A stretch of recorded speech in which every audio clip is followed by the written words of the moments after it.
So this is about homework number 6 from section 2.8. Find the inverse function of the problem that's given. So we see there's in general two steps. First step is replace the notation of x by y, replace the notation of y by x. Then your goal is to find your expression reformulated such that you only have y standing by itself on one side and everything on the other side are numbers, summation, and basic manipulations, and x. Okay, so here we go. The first problem says the function value, which is equivalent to the output, namely y, is 8x plus 1 over 5 minus 4x. So like I said, you change the position of every single x you see into y. So what you end up with is x being 8y plus 1 over 5 minus 4y. So once you got here, your goal is move on to the second step. You want to make sure everything you have would be standing on one side except for y. So the first conceptual idea is you collect all the y terms to move to one side, and then you single out the y. So in order to collect all the y terms to one side, you need to at least make sure it's not on the denominator.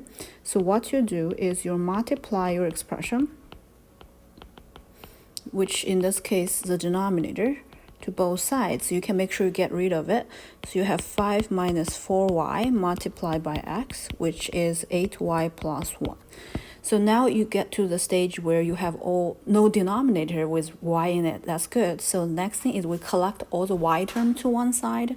Well, you want to shuffle those two terms to put b on the one side and everything else on the other side. But because of the parentheses, the only thing you can do for now is to FOIL it out so you have the freedom to move 5 around.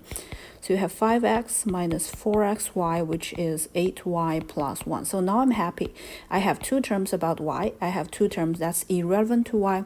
So just make sure you can group them together. In other words, you plus 4xy to both sides, and then you minus 1 to both sides. So you end up with 5x minus 1 equals 4xy plus 8y. So I'm pretty happy now.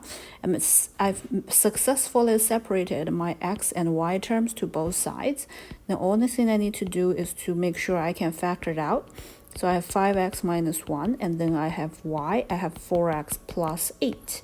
Which means the y is just 5x minus 1 over 4x plus 8. So there's really no standardized method to tell you how to go over this process of singling out y by itself. All I can see is it's case-by-case discussion. The most general conceptual idea is to achieve the goal of putting all y terms on one side or non-y terms on the other side. Then you can factor out the y and get rid of the coefficient. But to move all terms that's related to y to one side, need you to observe the property of the function. And in this particular case, you start with getting rid of the denominator, and you also move on to shuffle things around. But if it's in the parentheses, you do have to do this extra step of FOIL things out. Hope this helps.